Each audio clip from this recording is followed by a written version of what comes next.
What's up, bookworms? Welcome to episode 134 of the Cantina Book Club podcast, where readers can find interviews with authors of all genres. I'm Megan, self-proclaimed Cantina Queen, here to bring you insights from the authors themselves. Each week features a Cantina conversation with an author. Sometimes they're returning guests, like today's author, and sometimes it's someone new. Please be sure to hit that subscribe button so that you never miss out on an episode, and feel free to browse through existing episodes so that you could catch a previous interview about a book that you've finished. Today's episode features a chat with Erica Wright. We're talking about her book, The Museum of Unusual Occurrence. That book just came out. It's available now. Like I said, Erica was a returning guest. Last time we talked about her book, Hollow Bones. And so this time it was really cool to catch up with her and to also talk about how her experiences writing one book versus the other. And I could tell that she had a little bit more fun with this one and the premise of this book. Some spoilers may or may not pop up in these conversations, but the episode is more enjoyable if you've read the book anyway. So if you don't know why I think that her main characters are kind of funny, amusing in a way, even though it is very much a eerie psychological thriller, kind of murder mystery type book, hit pause, add this episode to your playlist, and go pick up a copy of The Museum of Unusual Occurrence. The interview will be here when you are ready. Just a heads up that I often use adult language to express my feelings towards these authors and their work, whether the characters need to get their shit together or I am saying what the fuck to Erica for making me feel things. Just please be mindful around listening ears. Books coming out this week as of April 14th. We've got The Counterfeit by Ralph DeFalco and Somewhere in Nowhere by Stephen Gellman. Both of those are coming out, and I actually have both of those on my TBR as of now. So hopefully by the time they come out, I will have more to share about it with you.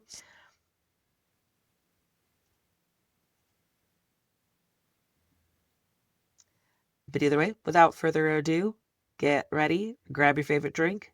Here is Erica. So today we're welcoming back Erica Wright. We're talking about her book, The Museum of Unusual Occurrence. I love that title. Erica, welcome back. I just finished this book. It's fresh in my brain. I know that I knew what to expect with your writing. It's eerie, and like this one was a whodunit. And just with the last book, Hollow Bones, I think I mentioned that, okay, I don't know what's going on anymore. Like I thought I had it, but I don't have it. And this is the same thing with the Museum of Unusual Occurrence. Your misdirection fooled me, and I'm not mad about it. And I'm excited to talk more about it today. Thank you so much, Megan. It's lovely to see you. I feel like it was fun just to catch up for a few minutes before we started, too. Compare Yeah, I know. parenting notes. Yep, complaining about our kids and just being like, okay, what does it take to get here? Yes. Yeah. What does it take to get here at 5 o'clock on a Friday afternoon? Absolutely, absolutely. Okay, so we know about you a little bit, but to get started, can you do you mind giving a summary of the book so that people could just be up to speed to follow the conversation? Oh, sure. Absolutely. Like you said, the Museum of Unusual Occurrence is a sort of a classic whodunit, which was fun to write, especially after Hollow Bones, which had a lot of flares and a lot of kind of challenges for me. This one had challenges in a different way, but the whodunit aspect was really fun, actually. It's about a woman who's inherited a museum of oddities, and her passion, her goal in life is to turn it into a more dignified institution. So she's at odds with all of her neighbors. And then she wakes up one morning to find that there is a dead body in one of her display cases. So she has to start working a little bit better with her neighbors and with the police department and give up her reclusive ways in order to solve this murder that seems to be connected to her and her museum. Yeah, and I love the fact that it's a small town makes such a big difference. It's not like a metropolitan area. It's not like even a suburb. It's a small like town where people know the name. If they don't know you, they know your name, they know your family. And God, can you pronounce the sisters' names for me? Oh, sure. Alcyone and Miro, but we can call them Allie and Mary. Okay, Allie and Mary. Yeah, I Yeah. do like their names. So I was like, Allie, Sione. I was like, My editor asked me to move the pronunciations up. I had them somewhere buried in the middle, and she was like, maybe first chapter? it might be a good idea to just like Just right help the there. readers just a little bit. But then you're Yeah. like, just Allie and Mary. That's fine. Allie and Mary is fine. Yeah. Absolutely. Yeah. So Allie, I liked her. She's funny. But also she's like, when we first meet her, she's like, yeah, blah, blah, blah, blah, blah. He's a crook. Blah, blah, blah, blah, blah. She's a crook. Like everybody, she starts monologuing, like just describing in her own thoughts, her own POV. You can obviously tell from the get-go she does not trust anybody, or she just has, we understand her level of thinking, her perception of others, that she's known essentially all her life. And like, she has some reason for it, right? But at the same time, it's like, girl, these are your people. This is your town. And then like, you're not putting one past anybody. They're on to you. They're on to you. You're very much like, you have a tell.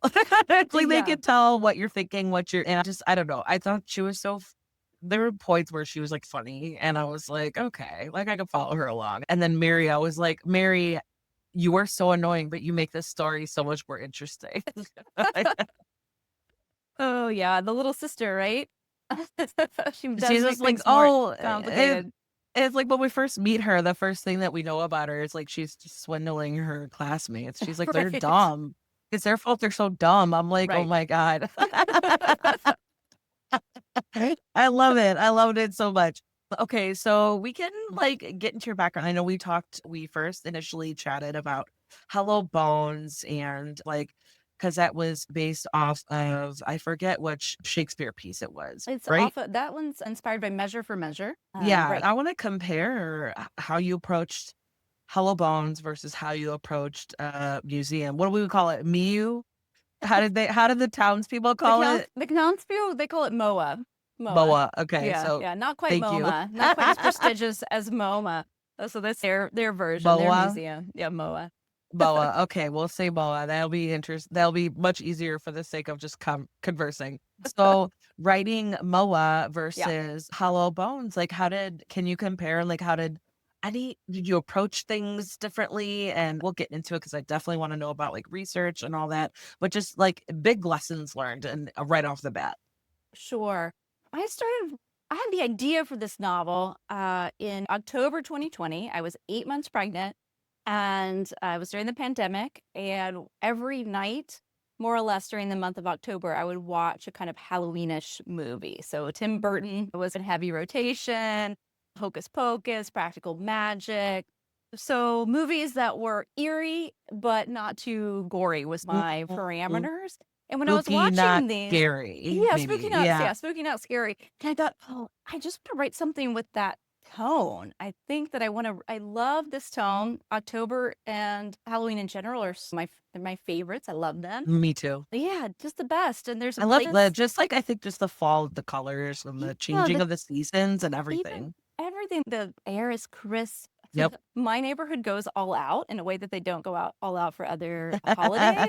I don't know, they must plan all year. Some of these houses are just incredible. They have smoke machines and graveyards and Oh, that's awesome. yeah, it's really fun. So I thought, "Well, I just want to write something with that vibe." And I filed that away because I was finishing Hollow Bones. I was finishing a major revision for that, which was very much Sisyphean, just sort of rolling this boulder up and down again and again. But then when I finished that, I finally finished it. It was approved by the editors, ready to go. I remembered that when I lived in Florida, there was this quirky place. There was this quirky small town called Cassadaga, Florida, and it's known as the psychic capital of the world. And in order to live in this real place, not my fictionalized version, you have to be a certified medium. You have to have completed the certification. And To like just I live there? to live there, to live within the city limits. And I just thought, "Well, that's the vibe. Like this town is the whole vibe." So I used that as the starting point. It was really the setting more than anything else. It was a small town, as you mentioned. And I grew up in a small town, and even if it's a psychic small town or a regular one, like I know the deal. Your neighbors know all the gossip. You can't really hide anything. And it's fun to set a crime there because so many secrets are going to come out. Everyone knows everyone's business. Yeah. Yeah, I imagine it's like it's really it's easy, but also hard to narrow it down. Yes. Like Yeah. who's a culprit? And I didn't I when I first started reading it and I got into it, I was like, yeah, I have no idea. And then as it became closer and closer, even if I knew your writing and I was familiar with your style, I was still like, oh, it's this. And the same thing happened again. I was like, okay, never mind. I don't know anything. Like I was like completely wrong. So kudos to you. Like you suspect one thing and then you're in that process, you're leading us to another thing. And we're like, as a reader, me, myself, at least, I was like in the middle of like realizing I was wrong to still being surprised. I was like, wait, it was like a height and then a down and then a height. It was just all the last, like, I don't know, 40 pages. And, and I just felt for Allie because she was like, this is literally like, as much as she is in charge of this oddities Hmm. attraction, again, the only other thing that was like she cared about in her life was her little sister. And Right. then she didn't really, at least I didn't get the gist, I didn't get the impression that she was like hard to let go. She was like a little hard to let go of her into like, but she also, maybe that's that parent pull push of like, she was reluctant, but she also wanted that for her to like go branch out and go explore the world. And she's like, okay, fine. She has her little boyfriend. Like she, and she Rose, this victim, like what's going on with her? So that was like really interesting how it was Allie was focused on this thing and then she was also still focused on her sister. And then it was like how you made it happen. Okay, do you want to be spoiler free or spoiler friendly? Because I'm gonna try to like Oh, tiptoe. good I'm gonna question. follow your lead because then I could just give people like a little disclaimer at the beginning. Oh, good question. Let's see. Yeah, let's just have a chat about it. We'll do the Okay. disclaimer and yeah. All right. So yeah, it's like you I led like the people. big I sigh. was It's like, like, let's get into it.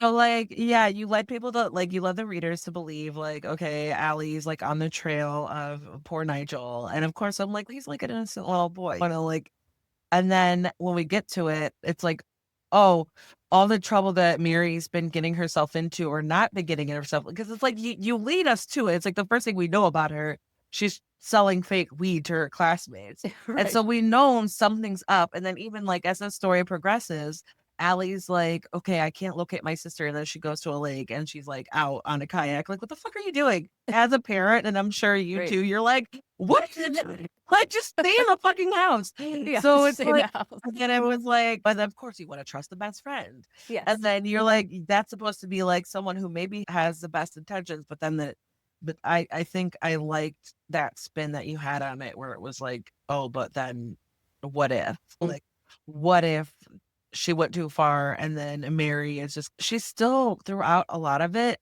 She's very logical, less emotional, just very much like, I just listened to how she was talking and I thought she needed to go. Yeah. She's calm. She's I know. I just made a logical decision. So I don't know. I liked both of them, but I was also like so annoyed that, oh, we found out, oh, we moved the body. It was like, why the fuck would you move the body? Why the right. fuck would you do that? That is the worst decision ever. If I came Yeah. across a dead body, I would not be like, oh, it's this is a potential for boosting up our attendance or our Right. sales.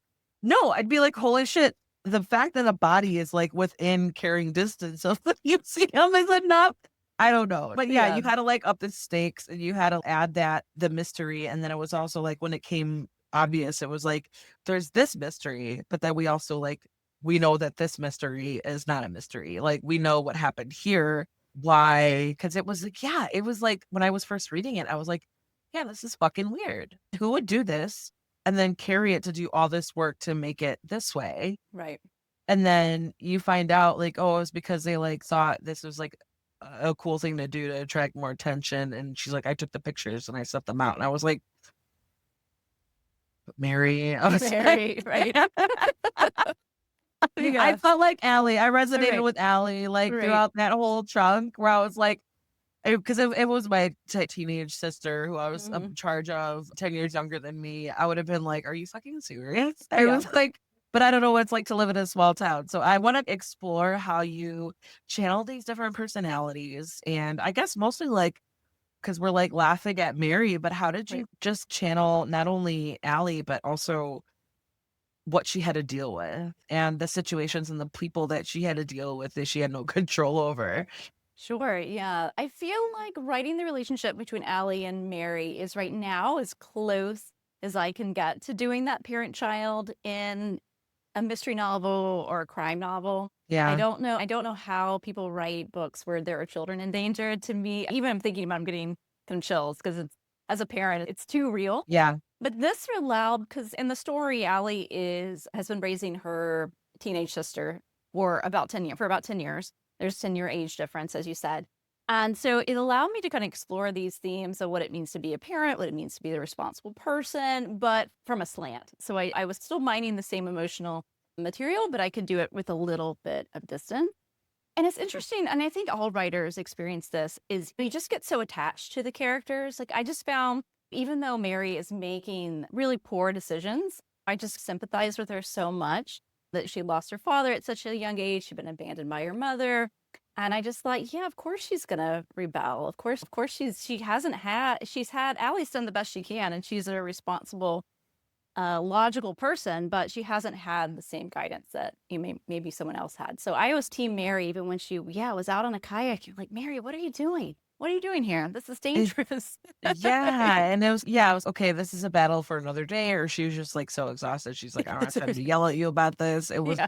Yeah, it's that parenthood, but also you could tell where she's like, "I'm just her sister." Like, Right. but Yeah. then it's like you think of, "Oh, I was under the impression that she has been raising her since she was 11, like, Right. since Mary Mm-hmm. was." So, it was about, like, still 6 years is a good chunk, Mm-hmm. and but yeah, it's still like, God, raising a teenager, I am not looking forward to it.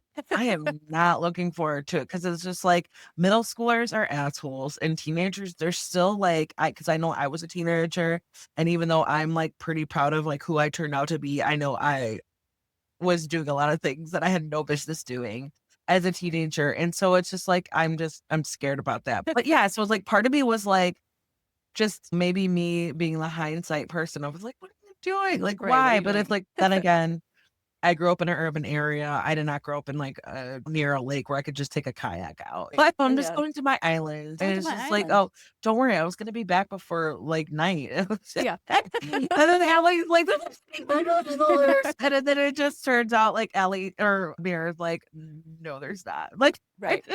and that's what's like, it's so fun. I think that's so fun to as a reader, as, like, you realize that, and then you go back and you're like, it explains the character's behavior. Yeah. Yeah. You to be like, Mhm. she's like, "Of course she's not worried because she knows what happened." And Right. she's just Yeah. Which like, is fun in mysteries in general. I feel like I don't reread too many. It's funny, the one I have, Ton of Friendship's the likeness on my desk right now. This is one of my all-time favorite "Nice, mystery novels. I'm going to talk about it this weekend at a class I'm teaching. nice." But yeah, I feel like when if you, a really good mystery, you can reread because you're like, oh, that's why. Even if you like, you know Yeah. what's happened, you know Yeah. what it is, Yes. it's like you Yes. understand it through a different lens, Exactly. and You get yeah. to enjoy it from a different lens because all the characters often are operating with secrets. They're not just necessarily related to the central mystery. Yeah, speaking Yeah. of, I didn't know if I could trust Bud, but you Right. Yeah. introduced, like, so many cool characters, like, the medium, Miss Manafort, she was like, "Oh, yeah, of course, I told her she was gonna die." I was like, why would you not go deeper into that? Like, why would Right. was she I mean, I understood that she was, like, spooked, and she was Yes. like, "Okay, I'm getting out of here." But I Right. thought it was so funny by, like, the end, she was like, "Yeah, so I became part of, like, potluck seance." Like, The potluck seances. Yeah. The potluck seances.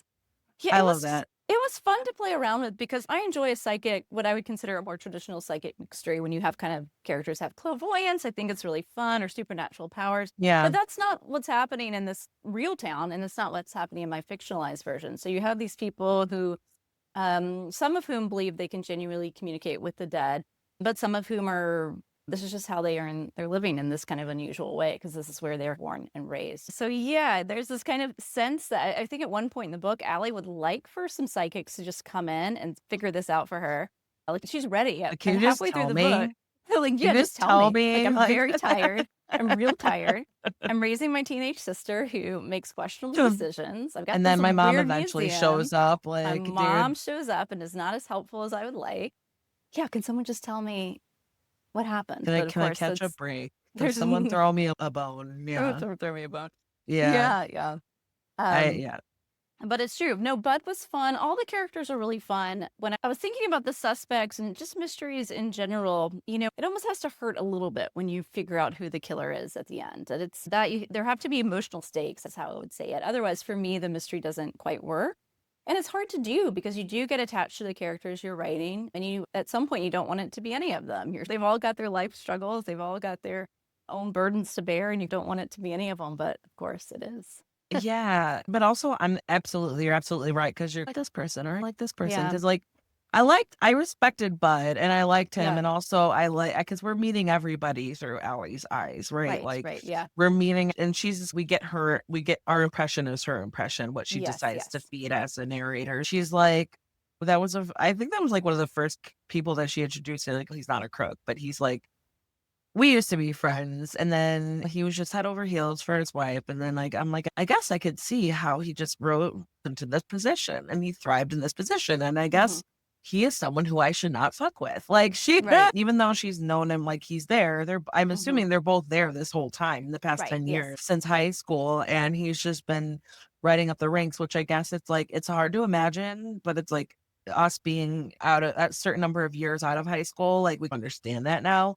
We're like, Hmm. "Oh, yeah, you're, like, a functioning member of society." It's Yeah. funny to, like yeah, to, like, look at someone that way and be like, "Wait, I knew when you were, like, head over heels for your girl." I was like, Right. "We were friends." I got the impression that she was, like she didn't hate him.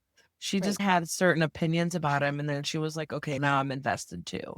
Yes. Yes. Then I loved his wife who they were like, "Hey, you looking young. Hey, you too." Like, I love that. I love that. Where it's Looking just like good. Looking good. yeah, it was like lessen the tension to being like but also we know that like Allie would not have ventured out or No. explored or talked to No. She doesn't anybody want else. to. Yeah. She doesn't want to talk to anybody, but then she has to. And I don't blame her, but at the same time, like people are like I guess she realizes too late how that comes off. Right. Yeah, exactly.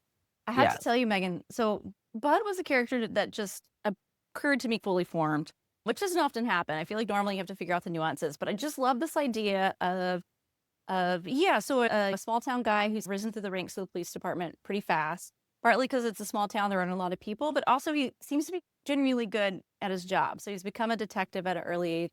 But I just could picture in my head, he's just this enormous guy. His head reaches the top of every door frame. He's ducking under. He's got wild red hair Hard and a to ignore, yeah. wild red beard. So he's really has a presence. Oh, yeah, And she said, "Oh, it's braided today. It was a it's special braided special occasion." occasion, yeah. But I had just okay, I could just see him. I can still picture him exactly. And then I was out in rural Tennessee and with my family and stopped at this little what we call a meet and three. I don't know if you have that term where you're from. It's a place where you can get some sort of meat like fried chicken and three vegetables. I'm meat So and three. where you're, like, from the South I'm from the or South. Yeah, yeah. okay, I see, I'm from Chicago, Okay, Midwest. okay. Yeah, so I was like, we probably call it something else, I They don't know. probably have something similar, but this Yeah. great kind of like mom and pop place in the middle of nowhere where you're just like, oh, I'm so glad there's a place to eat because there's nothing else here. And we go into this restaurant and there is a man who looks exactly like I pictured Bud. And I just started working on the Is he draft. attractive? I'm sorry, I pictured him as attractive. I would think he's Like, maybe he's attractive. just got a certain look that like, Yeah, a lot of women would be for, even if yeah. he's got a braided beard. He's But got then unruly hair. Maybe Allie's just like, "Oh, just Bud." Like, what It's just Bud. Yeah, I don't think Allie would see him as attractive because they've known each other, she had her since eye yeah, kindergarten she and had her eyes on the she astronaut, had her eyes so on the astronaut. But it was just this wild, speaking of kind of clairvoyant moments, I was like, oh, somehow this character has sprung to life in this. he didn't leave you alone. Yeah, he didn't leave me alone. He So I was like, thought, well, "I'm gonna that's a be in this sign. story." Yeah, Like, that's a yeah, sign. I So love if, that. if it's ever 'Cause I made into a speak to a lot of, movie, like yeah. I'll Like, go track no, this guy go down. ahead, yeah. I was going to say, if it's ever made into a movie, I'll go track this man down and be like, hey, you ever thought about being an actor?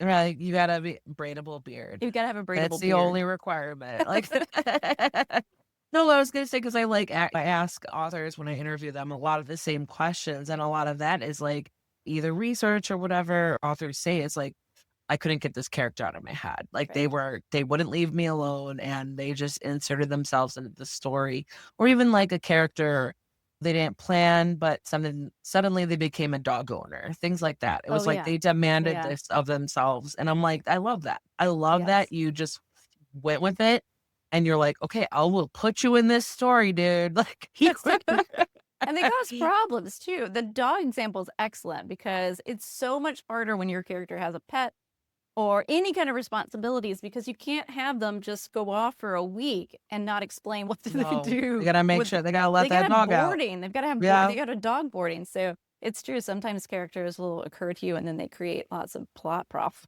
I know. Oh, I'm all such a right. dog person, so I'm Me like, too. Me yeah, too. make that dog worm their way in there. Yeah, yeah. I think my dog heard you. She just actually got up from her little bed Okay. and was like, What "Oh, up, thanks." girl? My dog, she's like 12 years old and she's laying on that bed right now. And so she's like, whatever. She kind of like perks her head up. It's only when like maybe she wants something and then she will be relentless, but she's okay right now. So Okay. we're in good shape with the doggies. Good Okay. shape. Yeah. We went through like your background and your books and all that. I think let me piggybacking off of that because I think we talked about it last time. What kind of draws you to the genre of like Mm. eerie, gothic, suspense, or however you would classify this? Because you're the both of the works that I've read by you definitely fall into that same vibe category. Yeah. Gothic fiction's a perfect kind of description. I think, and just in general, I think with crime fiction, I like that the stakes are already always clear. That no matter what kind of where you're reading on the spectrum, whether you like cozy mysteries or whether you like intense kind of horror-ish, that end of the spectrum or noir, there's never a question of why it matters because there's always, in 95% of the cases, there's always a death. So there's always a victim. They always have real loved ones. And so I think you have to go into it where you're treating all of those characters respectfully, even if, they're minor characters. So that's just has always attracted me to this genre is that from the very beginning, it's life and death. It's life and death stakes. And then you have to figure out how to tell the story you want to tell within those parameters. Yeah, I give you so much kudos because I think I'm a sucker for like thriller suspense because Hmm. I think because of the storytelling. Yeah. It is like an art. It's like you're feeding me and you feed me and you feed me and I'm like still don't know what the fuck is going on. But it's also like, and then when you do feed me a little bit more, when you're cluing me in onto like, okay, we're leading you into the big climax of the whodunit, and then you still, I was like, I still don't know what the fuck is going on because what I thought was going on is totally wrong. You pulled a twist. I thought I was suspected someone, and then I was wrong. And so I think I just love that. It's like the storytelling of it. It's Right. the style of it. And so I definitely see that appeal where you're like, it gives you a chance to like be eerie, small town eerie, but also like fuck with us a little bit.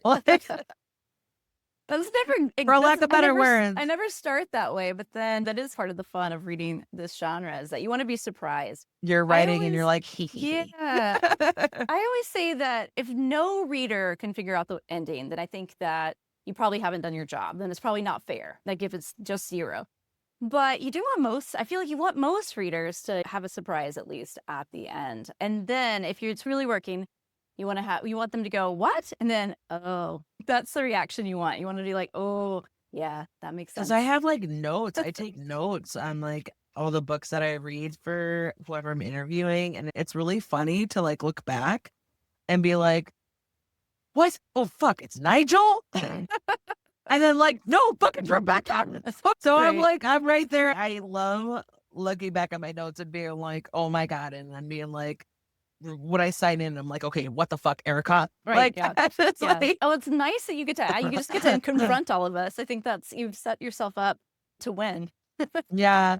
Yeah, because it really was, like, within, like, 10 pages. Because I don't know, it seems like Ellie, she's creeping up on the clues on the evidence, Mhm. but she doesn't really have, like, a name or anything until all of a sudden she's like, "Okay, no, it's this." And then Yeah. even then, I think even when she was telling Rebecca, like, "Oh my god, no, Nigel killed Rose and he's gonna kill," I was like, be careful, you don't know that yet. Slow down. Like, he's a suspect, like, Yeah. go find out before you go and tell Rebecca.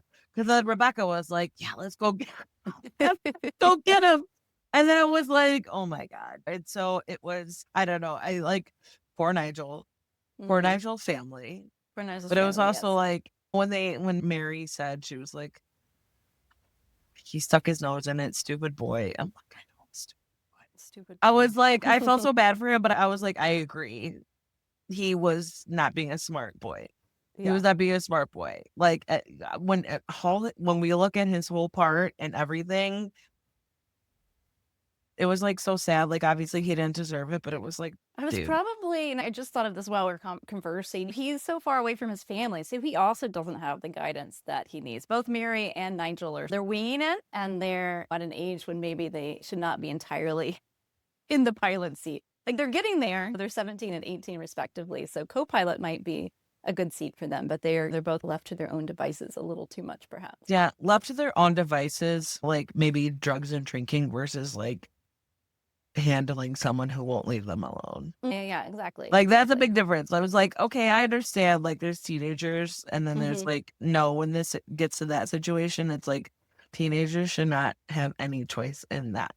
If there's anybody not leaving you alone, do not make rash decisions, even though that's what teenagers do. Right, It's right. like, yeah. And Right. then like just reading your book, I'm like, oh my God, I hope my son or his girlfriend never or his boyfriend never like think this is how we gotta solve this. This is how we gotta Yeah. There's always another option. There's always another option. Right? It's like, bruh. Yeah. But the Okay. ending was tough to write. I had to take some like walks outside and think, Yeah. how is this gonna Tell me work? more How's this about gonna click that. together? I did think that I wanted the ending to be explosive. I wanted it to be as worthy of the story that had come before it, but it's tough to write. It's tough to write action sequences in general, just not just emotionally. It's just actually hard to write so that readers can see what's happening. You want that clarity, Right. but you don't want to over-explain because you don't want to see this is how they were able to navigate out of the water. Let's pause for a second and give you a documentary style narration. So you have to keep the pace up while making it clear to the readers. Yeah, I think I Took some could revision. tell, like, just reading it, how you were like, okay, how am I gonna do this? Because it was like broken up action. It was Yeah, yeah. broken up action. And then I Yes, was yeah. like, I was sitting there waiting, like, Allie, what are you gonna do? Like, I know she was in survival mode, and then once she survived, and then Rebecca like was just like making sure she couldn't get to her boat. I was like, oh no. I Yeah. was like right there. I was like, okay. And then she was like, she was like, Mary, stop. Yeah. Like Yeah. once she got out there, she was like, okay, cool. This is the next step and what we could do. And then I don't know, like that's a whole thing where I don't know if I would have done what Allie did, where she was like, I'm gonna save her because this is best for you. Says Mary was like, what the fuck are you doing? Like after all this, and you're gonna save her. I would have been the same way. Cause I'm like, she was like, Allie was smart. Cause it's like, yeah, okay, we have an alive person. We didn't kill anybody. Then it was like, cause otherwise I would have been like, yeah, fuck her. Like I would not have saved Rebecca. I would have just been like, no, let's go. Let's go. You're safe. Let's go. But I think that's maybe an example of where books are teaching me things. I think it's an example of, I feel like when you're reading a book and when you're writing it, you get to do wish fulfillment a little bit, like versus what you would do in real life versus what you want the characters to do. Cause they're not you. They're not you. Yeah. And Allie's a little unpredictable because she's a very practical person, but she's also running this museum of oddities. She cares about her sister above all else. So she'd do anything for her sister, which adds this element of danger. And one of my favorite moments is actually whenever she's stuck on the island by herself and she closes her eyes and she knows she's not going to be rescued for a while because no one's going to miss her. And it's fine. I'm just going to take a nap. She takes a moment. She takes a moment and she's just like, okay, I'm going to be stuck here for a while, but at least I'm not dealing with I think that's why I like her so much trying. because I feel like that's what I would have done. Yeah, right. I would have been like, really all right, I'm do. gonna take a beat. I'm just gonna take a minute to myself here on this island. My neck really hurts. I'm bleeding. Oh my God. But yeah. I feel like, you and know, I'm right here. at this Look you. I moment. look to the left and I see something that I don't want to see. Yeah, Like, you're just like, oh man. Okay. Yeah. I love that because I'm like knowing that I've already talked to you and read your work, and then reading this, I was like, I couldn't help but giggle. Like she plugged that in there. Like the choices that you were making, I loved like knowing a little insight knowledge of where I was like, okay, like this is where it's gonna happen. And then I was like, oh no. Like Yeah. I was like, oh no, I'm wrong, kind of thing. I guess I asked you a little bit about this, but what parts of yourself have you put into your characters, whether on purpose or not? Yeah, that's a really good question. I feel like the setting is where I poured myself into this book more than the characters. I'm from a small town. I really loved growing up in a small town. I liked the kind of aspect of, having a town center, but also it feels very rural. So I spent a lot of time just roaming the countrysides where I'm from in rural Tennessee. I would make up these stories about mythological beasts and come home and tell my mom and be like, oh, there's some sort of beast out there. And she'd be like, okay, all right. Oh, so maybe um, that was like Allie and her mom's relationship. It was like, okay. yeah, I think that I know that I don't consciously decide I'm going to make this character a stand-in for myself. And I do sometimes have to think about what decision the character would make versus me, because I'm not a risk taker. And I don't think you can write a mystery without having at least some of the characters Yeah. be risk takers. I would never be the amateur PI. I think that Matt would be like, oh no. Amateur sleuth. Amateur sleuth, yeah, that's not in my future. Me So either. I would be on the wrong track for like 72 hours. yeah, at least. Yeah. So I'm not sure. I think that what was helpful was thinking about how Allie felt towards Murup and how, her at the time she was talking about how she's always both loved and liked her. And for me, from the parenting standpoint, the idea of I know what that's like to both kind of love and like simultaneously these little beings. So that was the part that I got to mine that aspect of my life. Again, as I said at the very beginning, without having to put an actual child in danger. Murup's 17, so that's as young as I've ever gotten with having someone who's in danger. And again, I'm I starting to don't sweat. blame I'm you. like, whew, I don't blame you. If I'm never going to become a writer, but even if I was going to create a story, I would, or with any stakes, I would not feel comfortable any younger than that. So And I yeah. admire writers who do, to be clear. It's just not something I feel like I could emotionally handle right now at this point. And animals as well. It's the same thing. Oh God, don't get me started. I think the animals need to be safe at oh all my times. God. Like if any it's probably unfounded, but I'm like, I'm never reading anything by you ever again if that animal is harmed. Like in your literature, I'm not about that life and I do not approve and I'm never gonna buy your book. So it's like, yeah, because there was books that like fucked me up. I was mad. I felt it and I was like mad. I felt emotions. I was angry. I was like emotional. And then where I'm still like, you know what? Like I would only recommend it to people who are ready for that. Cause Right. like, I do know what you mean. Yeah. yeah. For sure. And so when I get to that and it's like, people ask me like, oh, whatever, like, what are you reading or what do you recommend? And I'm like, no, I can't in my good heart. I cannot in my good heart because I did not have a positive experience. It was a point where I was like, it was a good book, but I was not okay with how the main character reacted to his.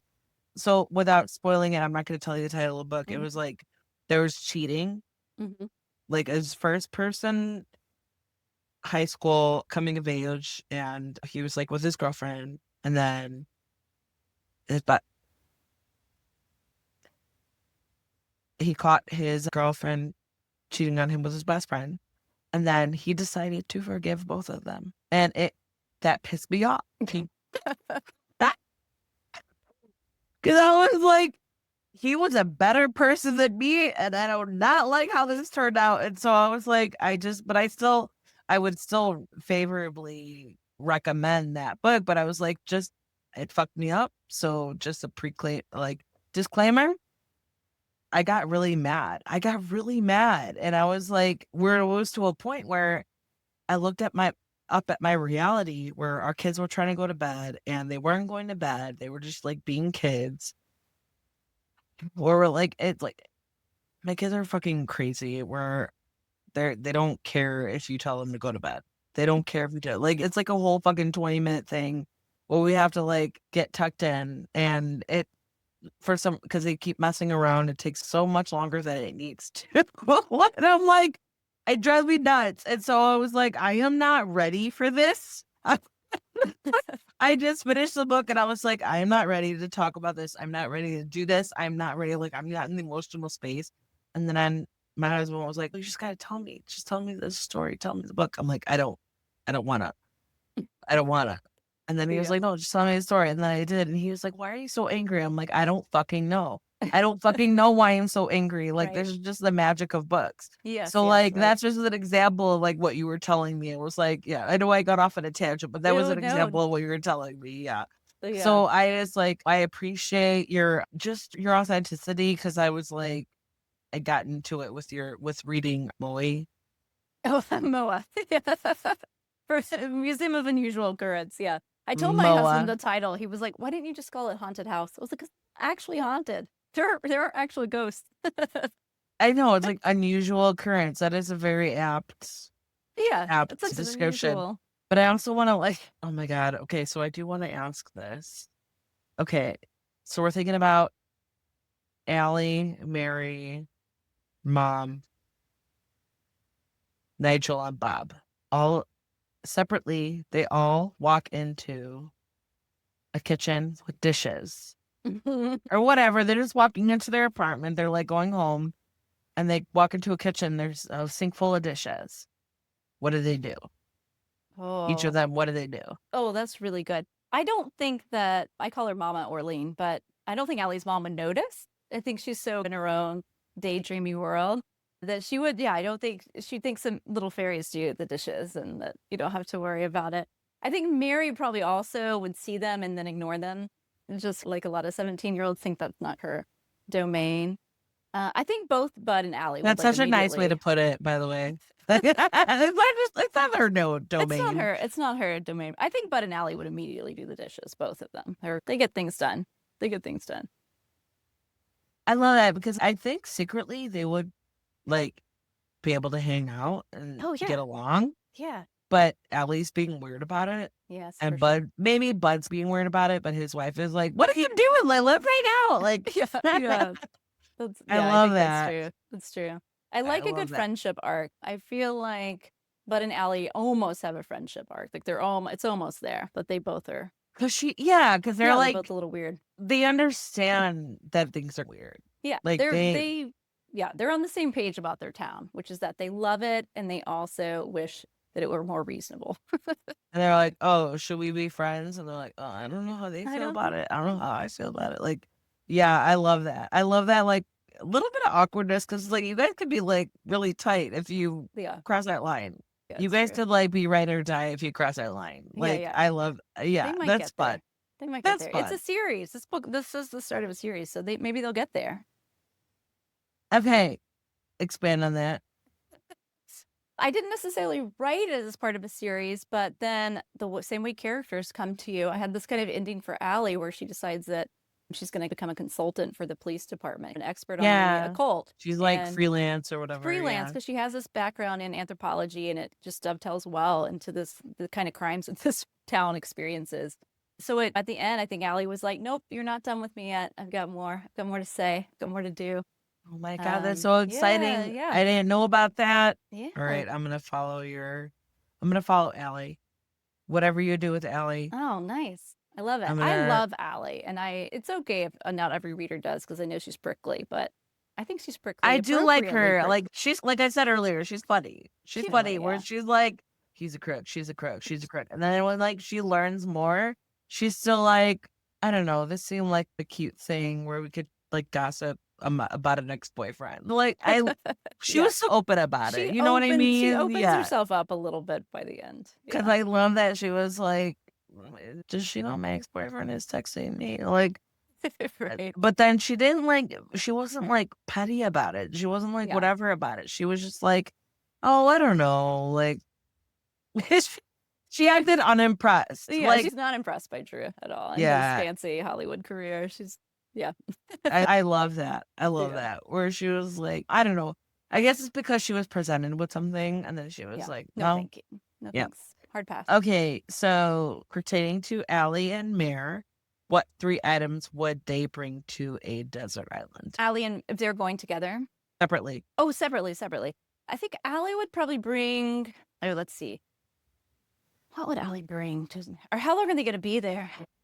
Does Don't Allie ask get me to? that. Does Allie get to My check only out question forever? was bringing them to a desert island. Because I think Allie would bring some work if she knows she has to go back. Like she would probably take one of her notebooks from her office because she can't let this museum go under. It's too important. She'd probably take some sleeping pills or potions because she doesn't sleep well, and especially on a deserted island with all the animals making all the noise. She's gonna need some sleeping pills. And she would take something practical. I think like sunscreen. I feel like she's a practical person.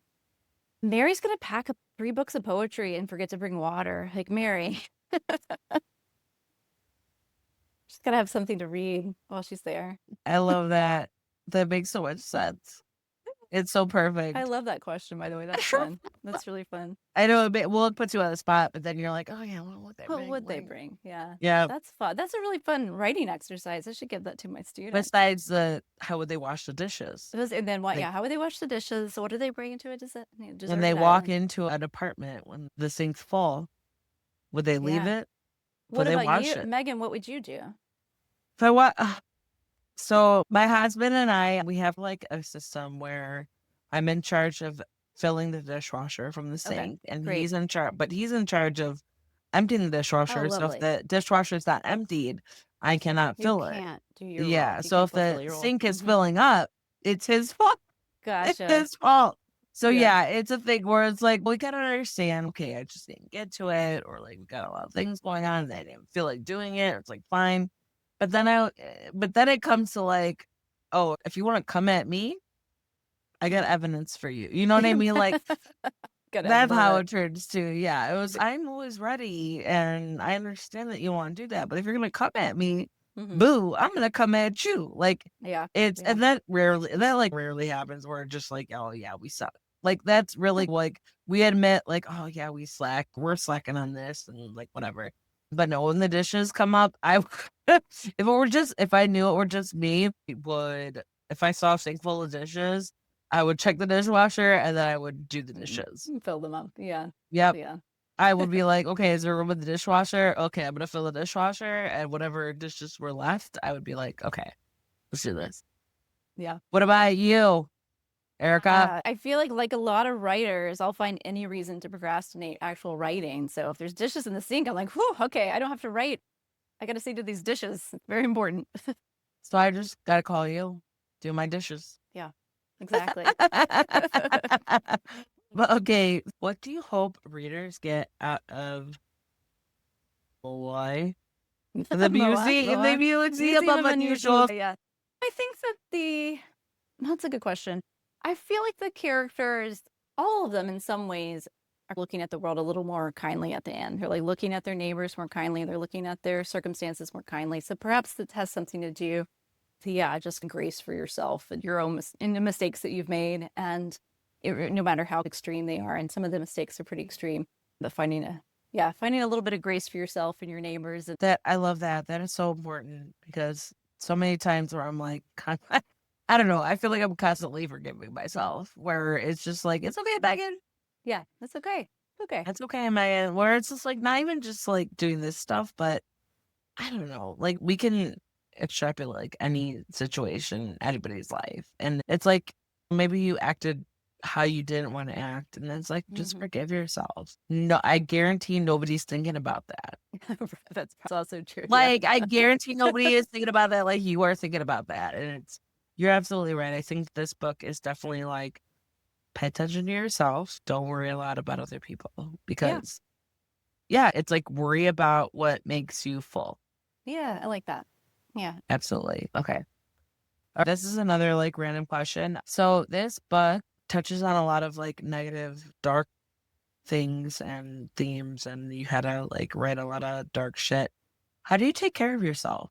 What are some Mm. things that you do to like pull in, pull out, just take care of yourself while you're navigating some of these troublesome topics? Mhm. Yeah. I think carefully about what I'm reading and the tone of what I'm reading. So if I am writing kind of darker material, I'm not reading darker material. I do it other times in my life, but I'm looking for things that are lighter. I just read this. Oh, I wish I had it right here. I just read this book by Richard Ayoade, who's this British comedian. And he wrote this book called View on Top, which is this kind of fake faux academic dissertation about the Gwyneth Paltrow rom-com View from the Top. And I was snort laughing when I was reading it. And just there were so many. It took me a minute to get into it because I've never read anything like it. It's just such a bananas premise that you're going to write a full-length book about this rom-com. But yeah, so that's the sort of thing that I would read if I'm trying to write darker material. That once my computer's closed, once my notebook's closed for the day, I'm looking for something lighter.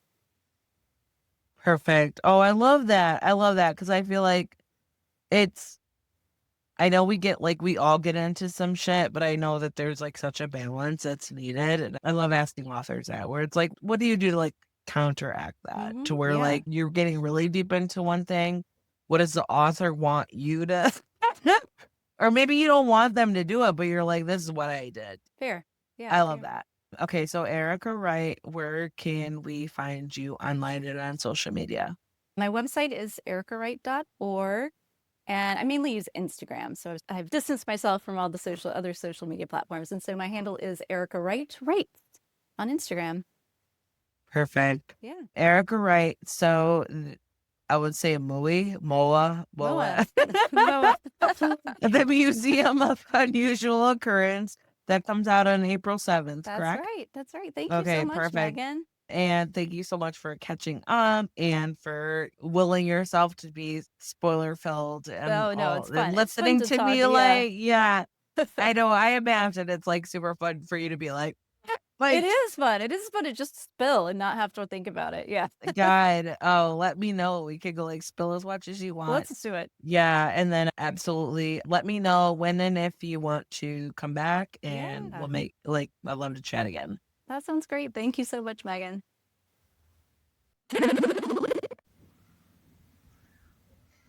And there you go. That was Erica Wright talking about her book, The Museum of Unusual Occurrence. That book is available now. Check out the show notes to see links where you can find Erica online and on social media and where to purchase the book.